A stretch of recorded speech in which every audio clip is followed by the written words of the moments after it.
One July morning, a young mother took her 2-year-old son on a routine morning hike through the Rocky Mountains, but neither of them ever made it back home. Rangers insisted they must have fallen, gotten lost, or met with an accident. Yet no bodies were ever recovered, no clues were ever found. Then, 6 years later, park researchers studying thermal activity inside a hot spring on the mountain stumbled upon evidence so horrifying it still haunts everyone who worked the case. Alex Carter sat at his home office desk, struggling to focus on the quarterly reports spread before him. The numbers blurred together, refusing to make sense no matter how many times he reviewed them. 6 years.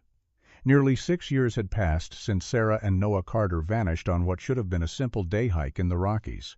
His phone rang, the sharp sound cutting through his thoughts. The number wasn't familiar. A Colorado area code. His stomach tightened as he answered. Alex Carter. This is Detective Patricia Chen with the Park County Sheriff's Office.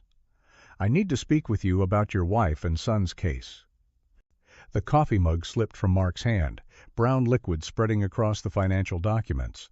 After 6 years of dead-end leads and fading hope, no one called about Sarah and Noah Carter anymore. What did you find? His voice came out hoarse. Alex Carter, I'd prefer to discuss this in person. Can you come to Colorado? We've made a discovery that requires your immediate attention. Just tell me, please. Mark gripped the phone tighter. Are they? Detective Rachel Monroe paused. A research team studying geothermal activity discovered remains in a hot spring near the Cascade Trail system.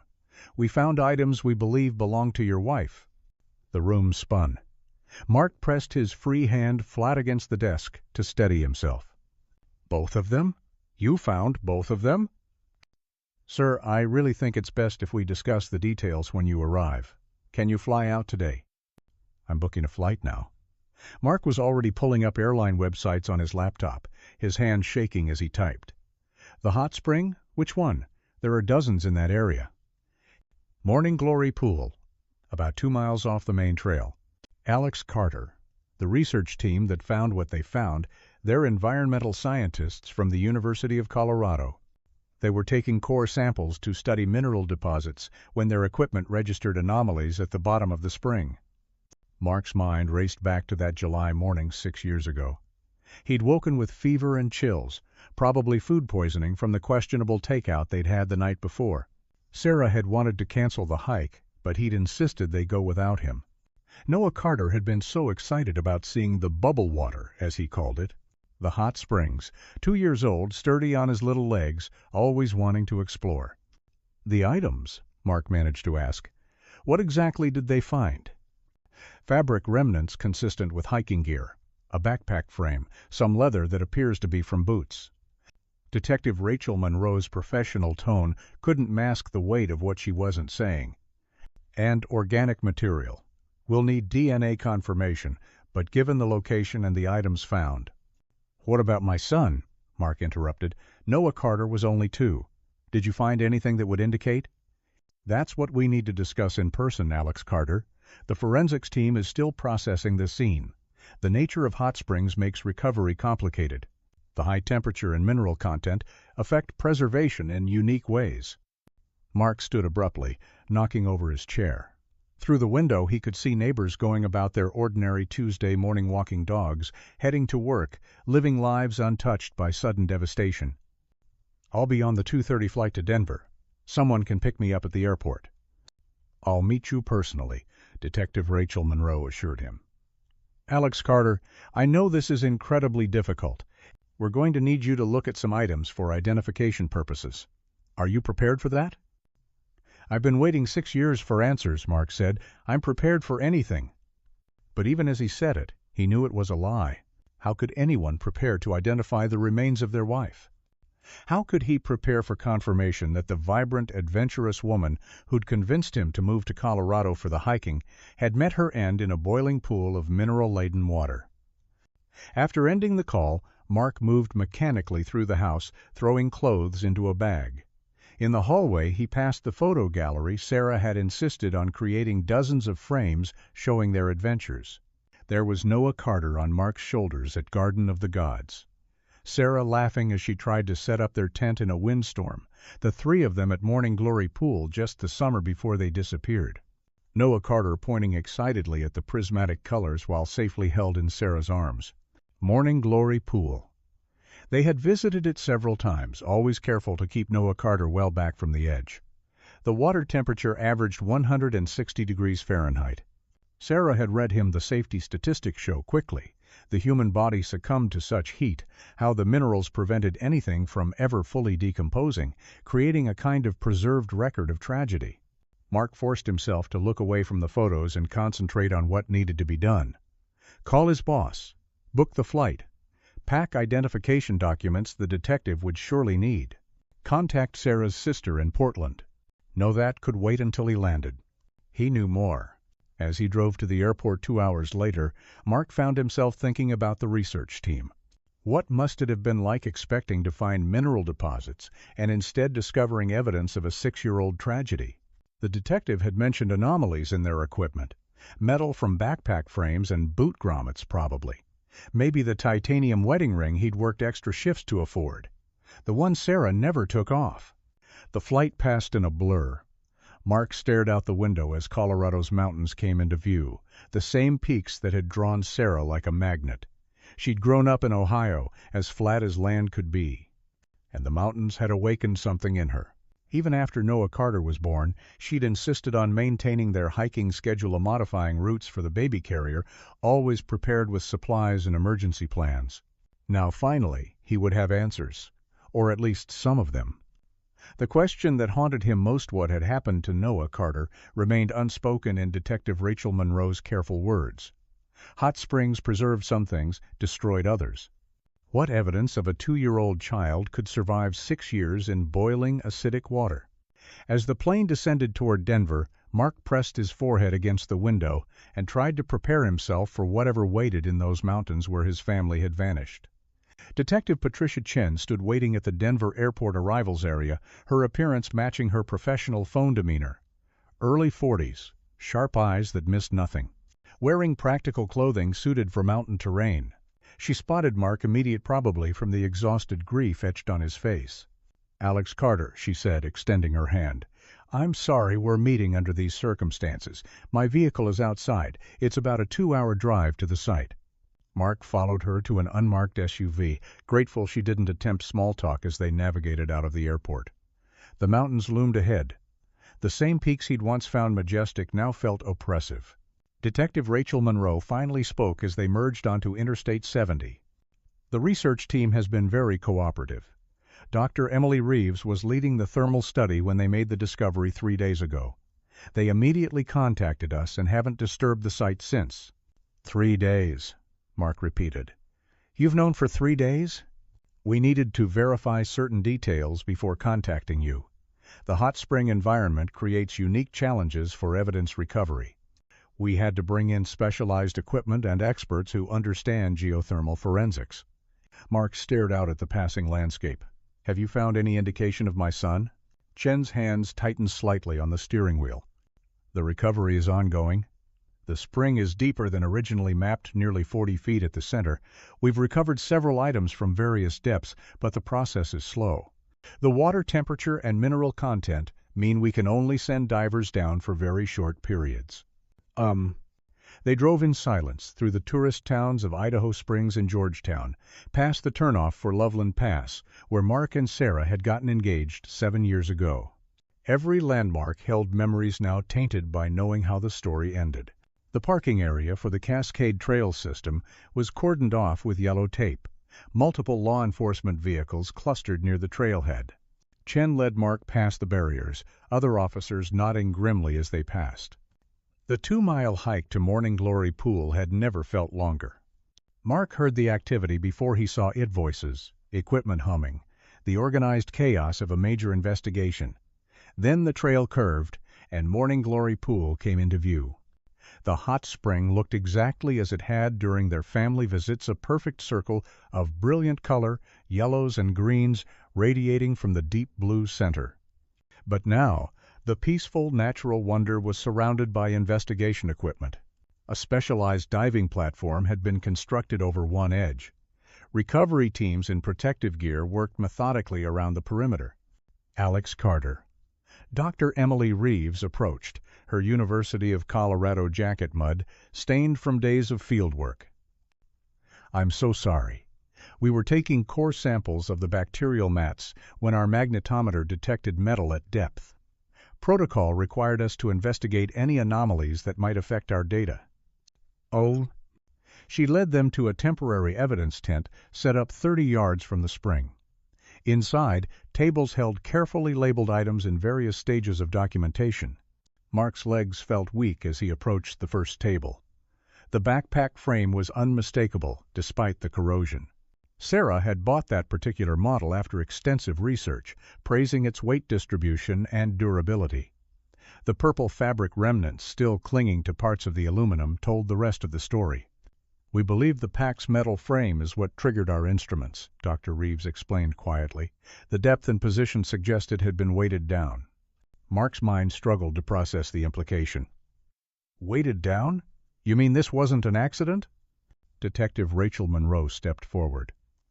"That's one of the things we need to determine. The spring's natural circulation could have moved items over 6 years, but certain aspects of what we found are concerning."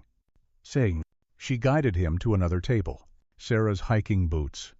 Or what was left of them. What remained of them. The leather had partially survived the extreme environment enough to see the custom orthotic insoles she'd had made for her high arches.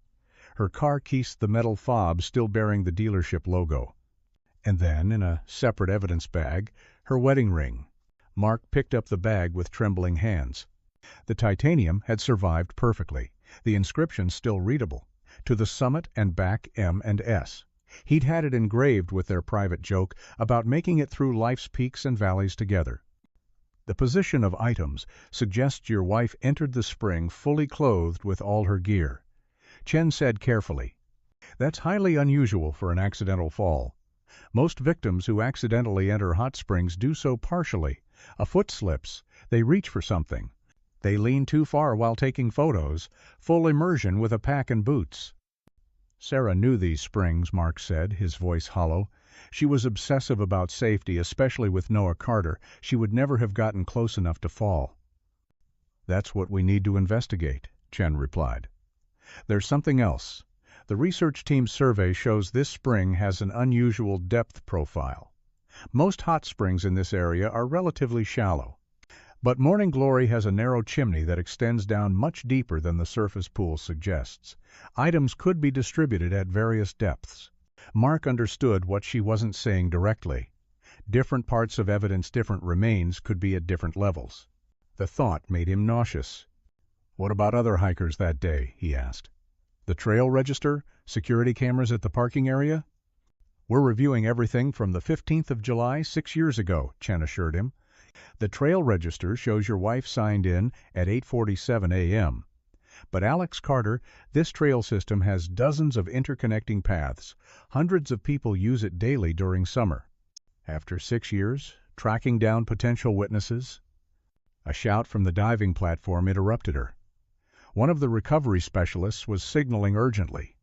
Chen excused herself and jogged over, leaving Mark standing among the evidence of his wife's last moments. He forced himself to study each item, trying to understand. Sarah's GPS watch, its electronic components long dead, but the case intact. Her water bottles, the insulated steel showing minimal corrosion. Everything she'd carried for a day hike with their toddler, now laid out like archaeological artifacts. But where was evidence of Noah Carter? No tiny boots, no straps from the child carrier Sarah wore, no sippy cup or snacks or any of the dozens of items she always packed for their son. The absence felt louder than any discovery. Detective Rachel Monroe returned, her expression unreadable. "Alex Carter, the dive team has located additional items at depth. We're going to need to continue recovery operations, but I think we should get you to the hotel. This is going to be a lengthy process." "Did they find anything related to my son?" Chen hesitated. "Not definitively. But Alex Carter, the absence of certain evidence is significant. If both your wife and son had entered the spring, we would expect to find items from both. The fact that we're only finding adult-related items suggests what?" That perhaps your son wasn't with your wife when she entered the water, which opens up entirely different questions about what happened that day. Mark felt a spark of something he hadn't allowed himself to feel in 6 years. Shope. If Noah Carter hadn't been in the spring, if there was any chance. We're reopening this as a potential criminal investigation, Chen continued.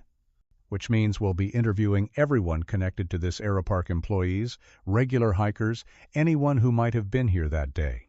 It's a long shot after so much time, but if your son was separated from your wife before she died, someone might have seen something. As they walked back toward the trailhead, Mark took one last look at Morning Glory Pool. Its deceptive beauty had hidden his wife's fate for 6 years, but it hadn't claimed his son. Somewhere in these mountains, there might still be answers about what happened to Noah Carter. The question was whether those answers would bring hope or just a different kind of devastation. The command center had been established in the Cascade Trail parking area by dawn the next morning. Mark arrived to find dozens of search and rescue personnel gathered around topographical maps spread across folding tables. The morning air was crisp, carrying the scent of pine and the promise of another hot July day ahead. Detective Rachel Monroe met him with a cup of coffee and a fluorescent vest marked Family. We're organizing grid searches based on possible routes your wife might have taken. Since we're now looking at this as a potential crime scene, we're also checking all structures within a 5-mile radius. Structures? Mark pulled on the vest. The coffee was bitter but welcome. Emergency shelters, maintenance sheds, old mining cabins. This area has dozens of buildings hikers use during storms. If someone encountered your wife and son that day, they might have directed them to shelter, especially if weather moved in. Mark remembered Sarah mentioning the shelter cabins during their hikes. The Park Service maintained them for emergency use basic structures with firewood, first aid supplies, and logbooks where hikers recorded their stays. Sarah had always noted their locations on her maps, part of her meticulous planning. Her comprehensive safety planning. A man in a park ranger uniform approached, his weathered face showing the permanent tan of someone who had spent decades outdoors. Detective Rachel Monroe, I'm Ranger Daniel Whitaker. I've pulled the maintenance logs for all shelter cabins in this sector from 6 years ago. He was perhaps in his early 50s, with the kind of solid, reassuring presence Mark associated with experienced outdoorsmen. His uniform was neat despite the early hour. Radio and gear properly positioned on his belt. This is Alex Carter, Chen made the introduction, the missing woman's husband. And what? Mitchell's expression shifted to one of genuine sympathy. I'm deeply sorry for your loss, Alex Carter. I've been working these trails for 15 years, your wife. I remember her from the trail registers. Always signed in properly, noted her expected return time. The kind of hiker we wish everyone would be. You remember her? Mark felt a flutter of hope. Hard to forget someone that consistent. She hiked here regularly, didn't she? Sometimes with you, often with the little one in the carrier. Mitchell pulled out a worn notebook. I went through my personal logs last night when Detective Rachel Monroe called about the shelter checks. I was actually on duty that day 6 years ago, the 15th of July. Chen leaned forward. You were? That wasn't in the original investigation files. Mitchell nodded. I was doing routine maintenance on the backcountry shelters. It's logged in the park records. But I guess no one thought to cross-reference my maintenance schedule with the missing persons case back then. I was up at Timber Creek Shelter that morning, then worked my way down to Pine Ridge and Avalanche Creek through the afternoon. Those are all along possible routes from the main trail, Mark said, studying the map. Did you see anything unusual? Any hikers in distress? That's what I've been trying to remember. The 15th of July Thwee had weather move in unexpectedly that afternoon. Nothing severe, but enough rain to send unprepared hikers looking for cover. I made sure all 3 shelters were stocked and secure. Mark's pulse quickened. Sarah hadn't been unprepared, but with a 2-year-old, she might have sought shelter from even moderate rain. Were the logbooks checked after my family disappeared? Mitchell and Chen exchanged glances. That's actually unclear from the original case files, Chen admitted. The initial search focused on the main trails and the assumption of an accident. The shelter cabins were checked for occupancy, but I don't see records of the logbooks being examined. I have them, Mitchell said quietly. All the old log books. Park Service wanted to throw them out during renovation 2 years ago, but I kept them. Thought they were historical records worth preserving. They're in storage at the ranger station. He. Chen immediately assigned an officer to retrieve the logbooks while organizing search teams. Mark found himself assigned to Mitchell's group, heading for the shelter cabins to conduct thorough searches with fresh eyes. As they hiked toward Timber Creek Shelter, Mitchell maintained a steady pace despite the elevation, pointing out trail features with the ease of long familiarity. Your wife knew these trails well. She'd have known exactly where each shelter was located.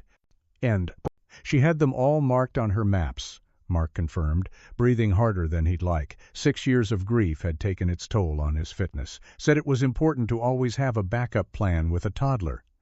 The Timber Creek Shelter appeared through the trees, a simple wooden structure with a metal roof, maybe 12 by 16 feet. Mitchell produced a key and opened the heavy door, revealing a sparse interior. Wooden bunks, a small wood stove, emergency supplies, and metal containers. "We'll dust for prints, check for any trace evidence," one of the CSI team members said, beginning to photograph the interior. Though, after 6 years, Mark stood in the doorway, imagining Sarah here with Noah Carter waiting out a rainstorm, probably turning it into an adventure for their son. Noah Carter would have loved the novelty of it, the camping house, as he called any small structure. "The thing about these shelters," Mitchell said beside him, "is that they're supposed to be left unlocked for emergencies. But sometimes hikers accidentally lock them when leaving, or the mechanism jams. I specifically remember checking all the locks that day because of the weather coming in." They moved on to Pine Ridge Shelter, a similar structure but with a better view of the valley below.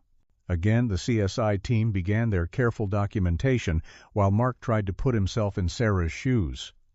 Which route would she have taken with a tired toddler if weather threatened?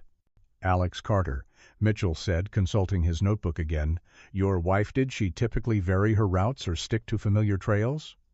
"She liked to explore, but was careful with Noah Carter. She'd scout new trails alone first, then bring him if they were suitable." Mark paused, remembering.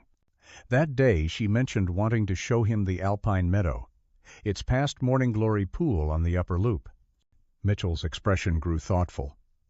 The upper loop that would put her near Pine Ridge or Avalanche Creek shelters if weather moved in. Not Timber Creek, that's the opposite direction. As they hiked toward Avalanche Creek Shelter, the last and most remote of the three, Mark noticed Mitchell occasionally pausing to examine the trail. Even after 6 years, the man clearly knew every root and rock, every variation season by season. "Must be strange," Mark said, "having such a tragedy happen in a place you know so well." Mitchell was quiet for a moment. "Every ranger deals with it eventually. Lost hikers, accidents sometimes worse. But a mother and child just vanishing, that haunts you. I think about it every time I pass Morning Glory Pool. Such a beautiful place to hide something so terrible." The Avalanche Creek Shelter sat in a small clearing, more isolated than the others. As Mitchell unlocked the door, Mark noticed this one had a newer lock mechanism. "Had to replace this one 4 years ago," Mitchell explained. "The old one kept jamming inside." The CSI team began their work, but something felt different about this shelter. Maybe it was the location, the way the forest pressed close, or how the sound of the creek masked other noises. Mark could imagine someone feeling very alone, here very vulnerable. "If my wife came here with Noah Carter," Mark said slowly, "and someone else was already here or arrived after." "These shelters sleep 6 to 8 people," Mitchell said. "It's not uncommon for strangers to share during storms. Most hikers are good people." But he didn't finish the thought. As the search team spread out from the shelter, checking the surrounding forest, Mark stood by the creek that gave the shelter its name. The water rushed by, cold from snowmelt, indifferent to human tragedy. Somewhere in these mountains his son had been separated from his wife. Someone had seen something, done something, known something. The question was whether 6 years had buried those secrets as deeply as the hot spring had hidden Sarah's fate. The search teams had been working for 3 hours when Detective Rachel Monroe's radio crackled with urgent news. Mark was helping document the area around Avalanche Creek Shelter when he heard Chen's sharp intake of breath. "They found something at the ranger station," she told the group. "We need to head back immediately." The hike back felt endless. Chen set a punishing pace that left Mark struggling to keep up. Mitchell stayed with him, occasionally offering a steadying hand on the rougher sections of trail. "What do you think they found?" Mark asked between labored breaths. "Could be anything," Mitchell replied, though his expression had grown serious. "The station has employee areas that haven't been thoroughly searched before. If someone on staff was involved—" They emerged from the trail to find the ranger station parking lot transformed into a crime scene. Additional police vehicles had arrived, and officers were establishing a perimeter around the building. Through the windows, Mark could see investigators moving through the interior. Detective Rachel Monroe met them at the entrance. "We got a warrant to search employee lockers and common areas. Started with current staff, then moved to the older unassigned lockers from former employees." She led them inside, past the public area with its trail maps and educational displays, into the employee section Mark had never seen before. A row of metal lockers lined one wall, several standing open with evidence markers placed nearby. "Locker 47 hasn't been assigned in 4 years," Chen explained, stopping in front of a green metal door standing ajar. The current station manager said it belonged to Tyler Reynolds, a seasonal worker who left abruptly in 2019. When we cut the lock, Mark looked inside and felt his legs weaken. Evidence bags on a nearby table contained a delicate silver necklace with a small compass charm. Sarah's anniversary gift from him, the one she wore on every hike. Next to it, another wedding ring, the white gold band with small diamonds she wore when not hiking. Usually she kept it in her pack as a backup. "These are Sarah's," he said, his voice barely audible. "The necklace, I gave it to her for our 5th anniversary. She said a compass would always help her find her way home." Chen nodded grimly. The items were hidden behind a false panel in the back of the locker. Someone went to significant effort to conceal them. "Tyler Reynolds," Mark repeated the name. "Who is he?" Mitchell had moved closer to examine the evidence without touching it. "I remember Jake. Young guy, maybe mid-20s when he worked here. Quiet, kept to himself. Good with trail maintenance, but not great with people." "What did he look like?" Mark demanded, trying to picture the man who might have killed his wife. "Brown hair, average height, bit of a loner," Mitchell recalled. "He lived in employee housing for 2 seasons, then left without much notice. Said he got a job offer in Utah, but none of us heard from him again." Chen was already pulling up records on her tablet. "Jake Andrew Morrison, Dobb the 3rd of April, 1994. Worked here summers 2018 and 2019. No criminal record, but—" She paused, scrolling. "He's been off-grid since leaving here. No current address, no employment records, no credit activity." "He's hiding," Mark said, staring at his wife's jewelry. "He killed Herond. He's been hiding for 6 years." "We're putting out a bolo now," Chen assured him. "Every agency in the country will be looking for him. Alex Carter, I need you to confirm these items. You're certain they belong to your wife?" Mark reached for the compass, necklace then stopped, remembering not to contaminate evidence. "The compass has an engraving on the back, our initials and the date." He swallowed hard. "Sarah never hiked without it. Said it was her good luck charm." Chen carefully turned the evidence bag to reveal the inscription. There it was, exactly as Mark remembered. M&S. Always find your way home. 2015. If Tyler Reynolds took these as trophies— Chen didn't finish the sentence. Everyone understood the implication.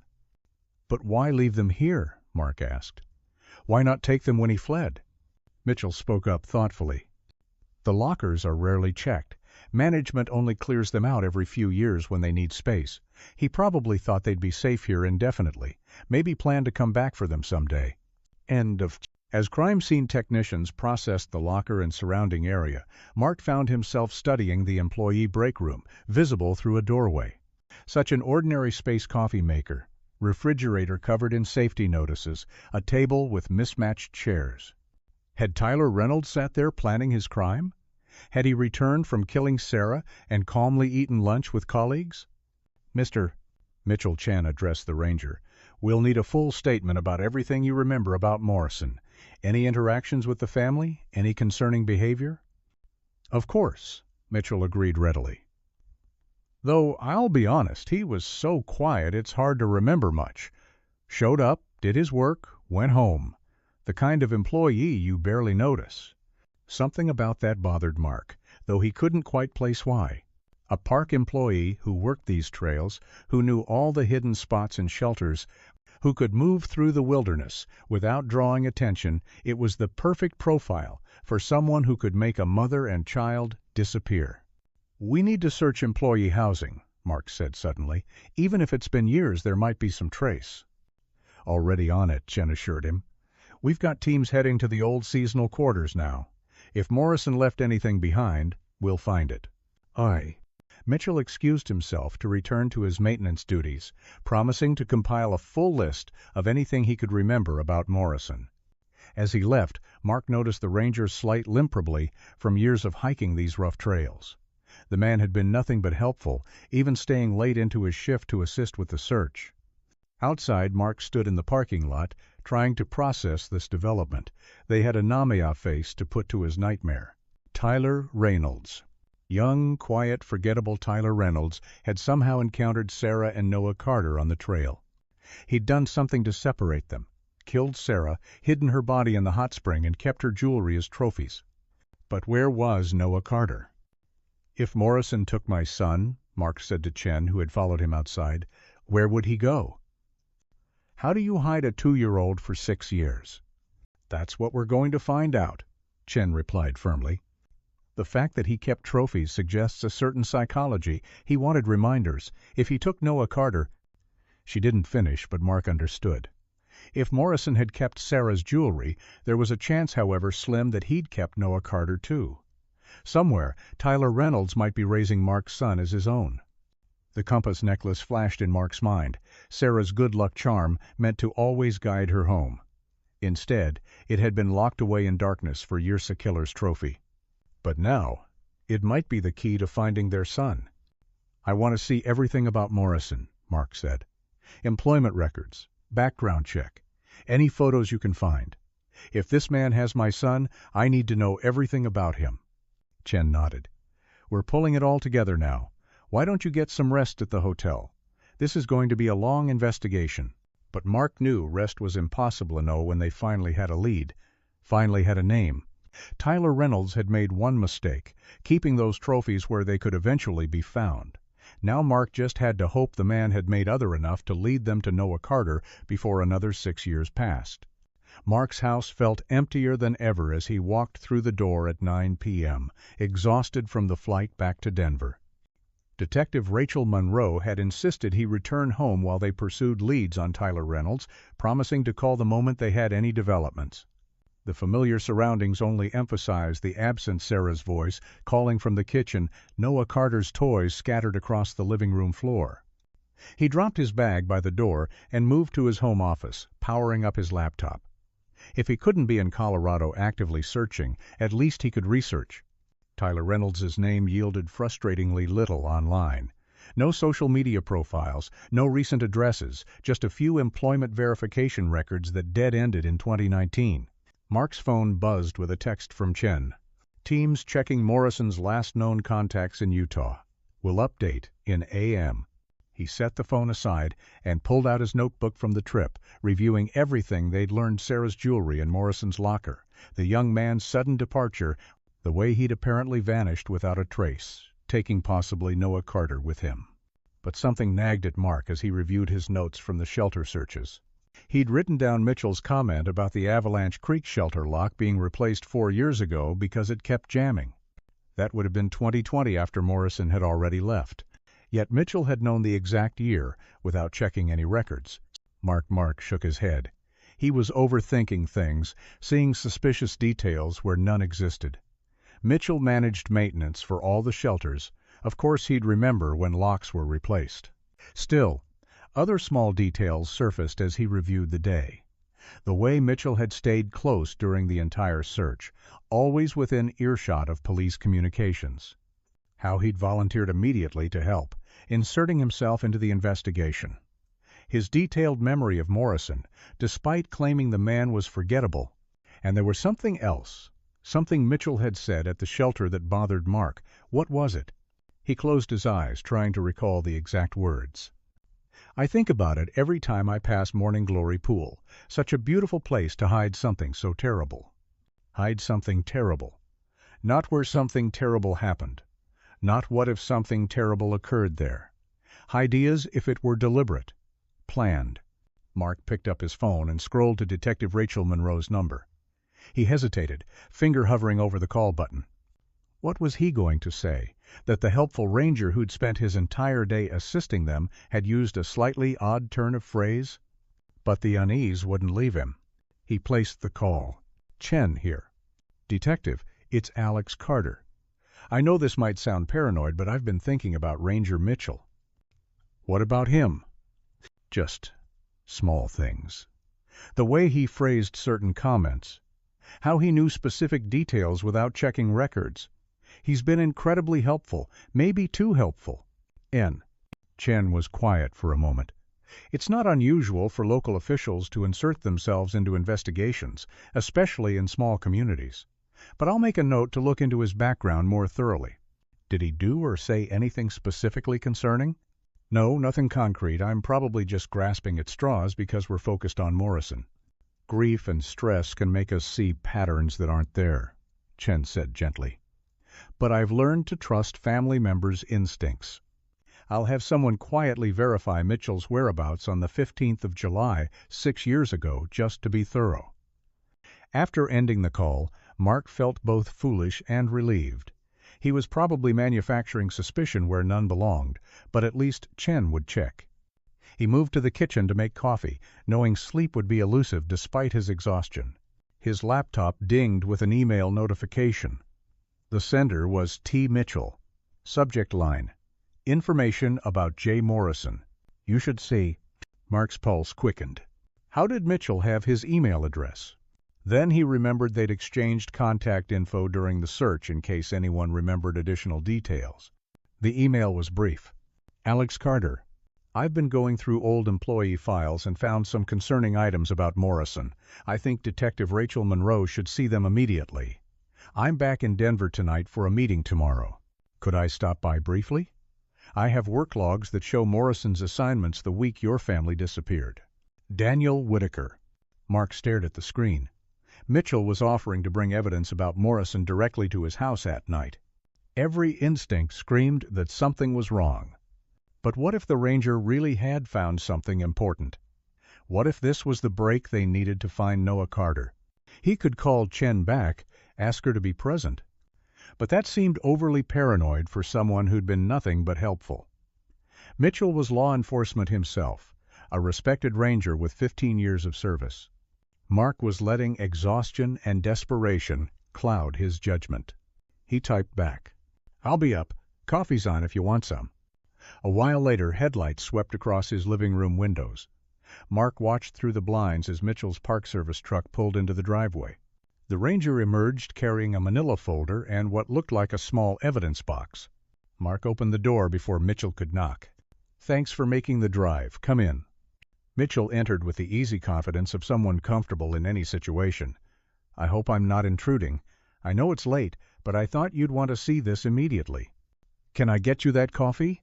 Mark offered, leading him to the kitchen. "That would be great. It's been a long day." Mitchell set his materials on the kitchen table and took a seat, looking around with interest. "Nice place. Very homey." Mark poured 2 mugs, his back to Mitchell as he added sugar to his own. Behind him, he heard papers rustling as the ranger opened his folder. "So, I cross-referenced Morrison's work assignments with the trail logs from that week," Mitchell began. "He was scheduled for maintenance on the Upper Loop Trail the day your family disappeared. That would put him in direct proximity to Morning Glory Pool." Mark turned with the coffee mugs, noticing Mitchell had spread several official-looking documents across the table work schedules, assignment logs, timesheets. It all looked legitimate. Damning evidence against Morrison. "This is incredible," Mark said, setting Mitchell's mug in front of him and taking a seat. How did Morrison's assignments not come up in the original investigation? Bureaucratic oversight, Mitchell replied, taking a sip of coffee. Different departments, different filing systems, things fall through the cracks. He pulled out another paper. But here's the really interesting part. Morrison requested that specific assignment. Traded shifts with another worker to be on that trail that day. Mark leaned forward to examine the document, his coffee mug warm between his hands. The information was compelling, painting a picture of Morrison as a predator who'd planned his crime. He took a long drink of coffee, feeling the caffeine hit his exhausted system. "We need to get this to Detective Rachel Monroe immediately," Mark said, reaching for his phone. But his hand felt strangely heavy, his movements sluggish. The kitchen seemed to tilt slightly. Mitchell continued talking, his voice steady and calm. "You know, the thing about Morrison is he was always too obvious, too convenient. The quiet loner, the sudden departure. Real life isn't usually that neat." Mark tried to focus on Mitchell's face, but his vision was blurring. The coffee mug slipped from his numb fingers, brown liquid spreading across the documents. "What did you?" "I'm truly sorry about this, Mark." Mitchell's voice sounded distant despite being right across the table. "You just had to mention your concerns to the detective, didn't you? I saw her making notes about checking my background. Couldn't have that." The room spun violently. Mark attempted to stand, but his legs wouldn't support him. He slumped sideways, barely aware of Mitchell rising from his chair, moving around the table with unhurried purpose. "Don't fight it," Mitchell said gently, catching Mark before he hit the floor. "It's just a sedative. We have a drive ahead of us, and I need you compliant. You're going to see your son again, Mark. Isn't that what you wanted? Noah Carter?" Through the fog of whatever Mitchell had given him, that name broke through. His son was alive. Mitchell knew where he was. Mark tried to speak, to demand answers, but his mouth wouldn't form words. The last thing he saw before darkness claimed him was Mitchell's weathered face, looking down at him with something almost like regret. Consciousness returned slowly, like surfacing from deep water. Mark's head throbbed. His mouth felt lined with cotton, and for several disorienting moments he couldn't remember where he was. The surface beneath him was hard, colda wooden floor, not his bed. His wrists were bound behind his back with what felt like zip ties, and his ankles were similarly restrained. Memory crashed back. Mitchell in his kitchen. The drugged coffee. The terrifying promise about seeing Noah Carter. Mark forced his eyes open, blinking against the dim light filtering through dirty windows. He was in a cabin. Not one of the park's emergency shelters, but something older, more remote. The walls were rough-hewn logs, gaps chinked with concrete. A wood stove sat cold in one corner. The single room smelled of mustard, something else. Something that made his stomach turn. Old food. Unwashed bodies. The scent of prolonged human habitation. "Ah, you're awake." Mitchell's voice came from near the door. The ranger sat in a wooden chair, still in his uniform, looking as calm as if they were sharing coffee at the station. The sedative was carefully measured. "You've been out about 3 hours." "Where are we?" Mark's voice came out raspy. "My grandfather's old hunting cabin, about 15 miles from any trail, completely off the grid. I've been meaning to sell it for years, but it's proven. How useful." Mitchell stood, moving to check Mark's restraints with professional efficiency. "Can't have you getting loose, not yet. You killed Sarah." "It wasn't a question." Mitchell's face tightened. "That wasn't supposed to happen. None of it was supposed to happen the way it did." He moved to the window, gazing out at the dark forest. "My wife, Rebecca, and I had been trying for children for 5 years. 3 miscarriages. The last one, just a month before that, July nearly killed her. The depression afterward, she attempted suicide. Twice. Mark tested his bonds, finding no give. "So you stole mine?" "I didn't plan it." Mitchell turned back, his expression almost pleading for understanding. "That morning I was checking the shelters like I told you. The weather turned bad. Unexpected storm cell. I was at Avalanche Creek Shelter when your wife came running in with Noah Carter. She was scared. The lightning was close, asked if they could wait it out with me." The ranger began pacing, lost in the memory. Noah Carter was perfect, 2 years old, those blonde curls, calling me Mr. Ranger in that sweet voice. He played with my radio, pretended to call for backup. Sarah was laughing. Said he loved anything with buttons. So, trusting both of them. "You sick bastard," Mark growled. I wasn't going to hurt anyone. Mitchell's voice rose. "But then Sarah mentioned you were homesick, that no one knew exactly where they were hiking. The storm got worse." She decided to stay the night rather than risk hiking with Noah Carter in that weather. No cell signal to let you know. Mark's heart pounded as he pieced together his wife's final hour seeking safety in the storm, trusting the park ranger, making the sensible choice to protect their son. "I called Rebecca on the satellite phone," Mitchell continued.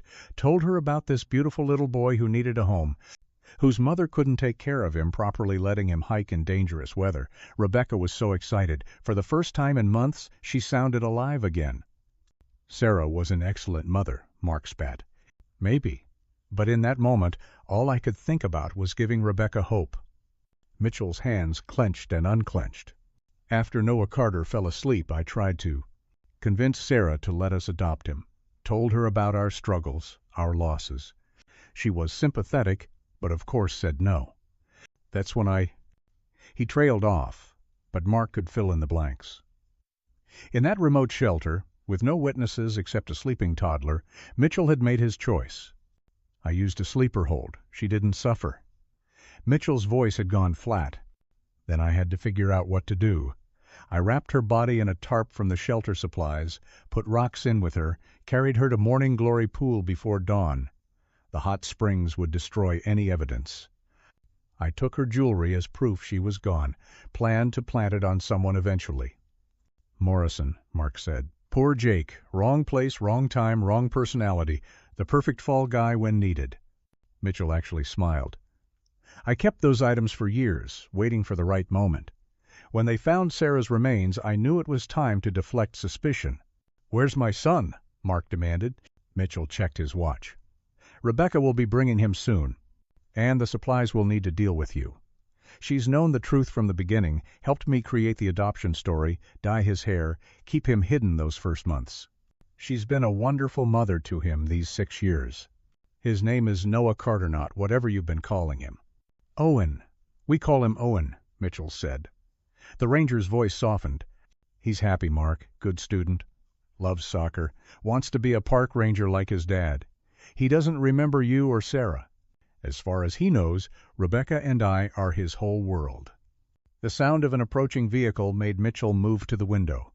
Headlights swept across the trees. Right on time. "Now, you're going to stay calm and quiet. Rebecca's bringing the supplies. Tarp, lye, shovels. Owen's in the car. We told him we're checking on the old cabin might be staying the night. Any sound from you, and we'll have to traumatize the boy by letting him see things no child should see." Mark heard car doors. Voices. A woman's pleasant tone. And then his heart nearly stopped. A young boy's voice, deeper than he remembered, but unmistakably Noah Carter. His son was just outside. Alive. Within reach, but impossibly far away. The cabin door opened. A woman entered, first mid-40s, with graying hair and cold eyes that assessed the situation with practiced calm. She carried a large duffel bag that made ominous clinking sounds. "Is he secure?" she asked Mitchell, her voice businesslike. "Tight as can be. Where's Owen?" "In the truck with his iPad. Told him we'd be a few minutes checking for mice." Rebecca set the bag down, unzipping it to reveal folded blue tarp, bottles of chemicals, and other supplies. "We should have done this years ago," he started asking. Questions about the other woman. Mark's blood ran cold.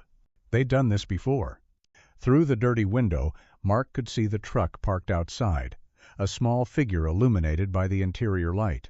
8 years old now, focused on whatever was playing on his screen. Even from this distance, even with the dyed hair, Mark knew it was his son. "Smart thinking with the iPad," Mitchell said. "How long will that keep him occupied?" "Downloaded a new game before we left. Should give us at least an hour." Rebecca pulled on latex gloves with disturbing efficiency. "Where are we taking him?" "There's an old mine shaft about 3 miles north. 100-foot drop. Floods in spring. By the time anyone finds anything, there won't be much left." "You killed others?" Mark choked out. Rebecca laughed, a cold, sharp sound. "Just one. A hiker who saw too much 5 years ago. Recognized Owen from an old missing poster at a gas station. Tom's not the only one who'll protect our family." "We're a team," Mitchell said, moving to help his wife prepare the tarp. "Partners in everything. When I brought Noah Carter home that night, told her what happened, she didn't hesitate. Said we'd been given a gift, and we'd do whatever it took to keep him." Mark tested his bonds desperately. His son was just outside, playing games, unaware his parents were preparing to murder his real father. The same people who'd killed his mother were about to make him a complete orphan. "Please," Mark tried. "You have what you wanted. You have Noah Carter. Just let me go. I'll disappear and never contact you again. And—" "You already told that detective you were suspicious of Tom," Rebecca interrupted. "No, Alex Carter, you should have left the past buried like your wife." A sound outside made them all freeze. Car doors slamming, multiple vehicles. Rebecca rushed to the window. "Someone's coming, looks like—" Her face paled. "Police. Multiple units." Mitchell grabbed his rifle from the cabinet. "How did they find us?" Through the window, Mark saw officers taking positions, and his heart leapt then plummeted as he saw Owen getting out of the truck, confused by the sudden activity. The boy stood frozen between the cabin and the police cars, his iPad dropping from his hands. "Owen!" Rebecca shouted. "Get back in the truck!" "He." But the boy just stood there, caught in the developing chaos, as police loudspeakers crackled to life, and his parents prepared for a confrontation that would shatter his world completely. Daniel Whitaker, Detective Rachel Monroe's voice, boomed through a megaphone. "This is the police. We have the cabin surrounded. Send out Alex Carter and the boy, then exit with your hands visible." "How?" Rebecca hissed, clutching the chemical bottles. "We were careful. Mitchell peered through the window, rifle in hand. "Brennan's phone. They must have tracked it here. Or his car at the house. Chen knew he suspected me." Mark felt a surge of hope. Chen had taken his concern seriously after all. Had been monitoring him. When he'd gone silent after Mitchell's visit, she'd acted. "Mom? Dad?" Owen's voice carried from outside, high and scared. "What's happening?" "Get him back in the truck," Mitchell ordered. But Rebecca was already moving to the door. "Owen, honey, get in the truck right now," she called out, trying to keep her voice calm. "Lock the doors and stay down." Through the window, Mark could see his son's small figure running back to the vehicle, clearly terrified. Police officers held their positions, not wanting to traumatize the child further. "We can still get out of this," Mitchell said, his ranger training taking over. "The old logging road out back if we can reach the truck with cops everywhere." Rebecca's composure was cracking. "Tom, we're surrounded." "Then we negotiate. We have Brennan as a hostage." Mark laughed bitterly from the floor. "Negotiate? You murdered my wife. You kidnapped my son. You killed another hiker. What exactly do you think you can negotiate?" "Shut up." Rebecca kicked him hard in the ribs. "This is your fault if you'd just left things alone." "If I'd left my son with his mother's killers?" Mark spat blood. "Never." "Oh." Mitchell was checking his ammunition, movements quick and professional. "They don't know about Stevens. That hiker's death was ruled an accident. If we can—" The phone in Mitchell's pocket rang. He looked at the screen. Chen's number. "Answer it," Rebecca urged. "See what they want." Mitchell put it on speaker. "Detective Tom, this doesn't have to end badly." Chen's voice was calm but firm. "Send out Alex Carter. Let's talk about this." "There's nothing to talk about," Mitchell replied. "You've made assumptions based on the paranoid delusions of a grieving father." "We have evidence, Tom. Emily Carter jewelry with your fingerprints, not Morrison's security footage of you accessing that locker multiple times over the years. Your cabin rental records show you were here, not at the shelters, the morning of the 15th of July, 6 years ago." Rebecca and Mitchell exchanged looks. Mark saw the moment they realized the walls were closing in. "What do you want?" Mitchell asked. "Send out Brennan and the boy. Then you and Rebecca exit with hands visible. It's over, Tom. Don't make this worse." "Worse?" Mitchell laughed harshly. "You want to take our son?" "He's not your son," Chen said firmly. "He's Noah Carter Brennan, and he deserves to know the truth." Rebecca grabbed the phone. "That boy doesn't even remember his birth parents. We're the only family he knows." "You want to destroy his life?" "You destroyed his life," Chen replied, "when you murdered his mother." Chen responded, "Rebecca, I know you're scared, but think about Owen Noah Carter. Do you want his last memory of you to be a shootout? Let him remember the good times, not this." Mark watched Rebecca's face contort with rage and grief. For 6 years she'd been living her dream-a-happy family, a loving son. Now it was crumbling. "There were no good times," Mark shouted toward the phone. "Every birthday, every Christmas, every bedtime story was built on my wife's murder. You're not his parents. You're the monsters who killed his real mother." Mitchell raised the rifle toward Mark. "One more word." An LED spotlight suddenly blazed through the window, blinding them. In that moment of disorientation, they heard the truck door opening outside. "No!" Rebecca screamed. "Owen, stay in the truck!" But through the chaos, Mark heard his son's voice closer now. "Mom? Dad? I'm scared," the policeman said to come to him. "Get back!" Mitchell roared, spinning toward the door. Everything happened at once. Rebecca lunged for the door to get to Owen. Mitchell, blinded by the spotlight, swung his rifle wildly. Mark rolled hard to his left, using his bound body to trip Rebecca, who crashed into Mitchell. The rifle fired, the sound deafening in the small cabin. Wood splinters exploded from the doorframe. Outside, officers shouted commands, and Owen screamed a sound that tore through Mark's heart. "Shots fired," someone yelled. Mitchell struggled to regain his balance, but tear gas canisters crashed through the windows. Smoke filled the cabin instantly, choking and blinding. Mark squeezed his eyes shut, holding his breath, feeling Rebecca stumbling over him as she tried to reach the door. "Owen!" she screamed through the gas. "My baby!" Strong hands grabbed Mark, dragging him toward fresh air. He gasped as the cool night air hit his lungs, blinking through tears to see tactical officers swarming the cabin. Mitchell and Rebecca were being forced to the ground, officers restraining them as they struggled and screamed for their son. "Noah Carter's safe," Chen said, appearing beside Mark as medics cut his restraints. "We got him to the ambulance. He's terrified but unharmed." Quote, Mark's arms screamed as circulation returned, but he forced himself upright. "I need to see him now. Let the medics know." Mark pushed past her, stumbling toward the ambulance where he could see a small figure wrapped in a blanket. His son sat on the ambulance bumper, a female officer kneeling beside him, speaking softly. The boy's face was streaked with tears, his whole body shaking. When he saw Mark approaching, he shrank back. "That's him," Owen whispered to the officer. "That's the man they had tied up." "Is he a bad person?" Mark stopped a few feet away, his heart breaking. Behind him, he could hear Mitchell and Rebecca being read their rights, still shouting about their son, their family, their rights. But all Mark could see was the terrified 8-year-old who didn't know him at all. "No, sweetheart," the officer told Owen gently. "He's not bad.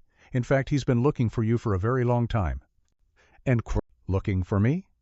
Confusion mixed with fear in those familiar eyes. "Why?" Mark knelt slowly, making himself smaller, non-threatening. "Because I love you," he said simply, "and I've missed you every single day." Owen Noah Carter stared at him, then looked back toward where his parents were being loaded into police cars. The boy's world was shattering, everything he'd believed ripping apart. Mark wanted nothing more than to gather him into his arms, but he stayed still, letting his son process this impossible moment. "They said you were bad," the boy whispered. "They said—" "I know," Mark said gently. "They told you a lot of things that weren't true, and that's going to be really hard to understand, but I promise you we'll figure it out together, when you're ready." The night was filled with sirens, radio chatter, officers processing the scene. But in that moment, there was only Mark and his son, separated by 3 feet and 6 years of lies, beginning the long journey back to truth. "The Mitchells are being processed at County," Chen informed him. Both are being charged with murder, kidnapping, conspiracy.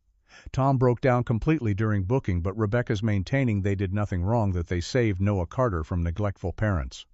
She's delusional, Mark said flatly. Chen consulted her notes. Mitchell's confession matches what he told you at the cabin. He killed your wife at the shelter, but Rebecca was fully complicit from the moment he brought Noah Carter home. She helped dye his hair, created the adoption cover story, kept him hidden. When that hiker recognized Noah Carter 5 years ago, Rebecca was the one who pushed him off the cliff, while Tom created an alibi elsewhere.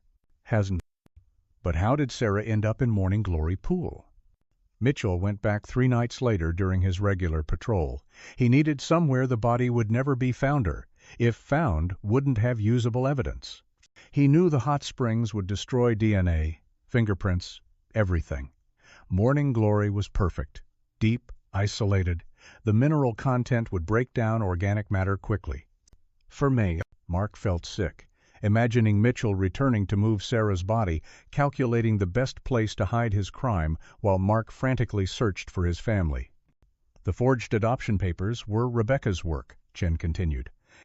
She had a cousin who worked in family services years ago, learned enough about the system to create believable documentation.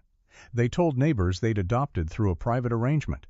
After 1 year, when the searches died down and his hair had been thoroughly dyed, they started introducing Owen as their son. They planned all of it together, Mark said, feeling sick. The really disturbing part is they seem to think they were good parents. Both keep insisting they gave Noah Carter a better life than he would have had. The psychological evaluations are going to be interesting. So, what happens now? Supervised visits to start. Play therapy to help him process the truth at his pace. Eventually, if things progress well, gradual integration into your life. But Alex Carter, you need to prepare yourself. He may never fully remember his early years with you and Sarah. Through the observation window, Mark could see his son with a social worker and Dr. Evelyn Brooks. Noah Carter sat hunched in a chair, arms wrapped around himself, looking utterly lost. The 2 people he'd trusted completely were now in jail for murder. His entire world had been a lie. "Can I see him?" Mark asked. Dr. Evelyn Brooks hesitated briefly. "He's been asking about the Mitchells, wanting to know if they're okay. He's not ready to accept you as his father, but seeing you might help him understand you're not the enemy they painted you as." Mark entered the room slowly. Noah Carter looked up with those achingly familiar eyes, pressing closer to the social worker. "Hi," Mark said softly, sitting in a chair across from them. "I know you're scared and confused. I just wanted you to know that I've been looking for you for a very long time. And whenever you're ready, if you want to talk or ask questions, I'll be here." Noah Carter studied him for a long moment. "The policeman said you're my real dad." "Yes. And my mom and dad, they killed someone." The pain in his voice was devastating. "It's very complicated," Mark said carefully. "The doctors are going to help us understand everything together, okay? What matters right now is that you're safe." "But I love them," Noah Carter whispered, tears rolling down his cheeks. "They read me stories and took me camping and made me pancakes on Saturdays. How can they be bad people if they loved me?" Mark nodded slightly, then turned to the social worker. It was a dismissal, but Mark would take what he could get. His son was alive, traumatized, confused but alive. Everything else could be worked through with time. As he left the room, Mark thought about Sarah. How she would have handled this with so much more grace, so much more wisdom. But she wasn't here, murdered by a desperate man who'd stolen their son.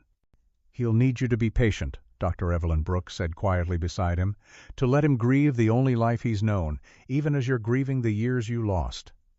It wasn't the reunion he'd dreamed of, but it was a beginning. Mark nodded, watching through the window as his son Noah Carter, no matter what name he answered, slowly began to process his shattered world. It would be a long journey back to each other. But after 6 years of emptiness, Mark finally had hope.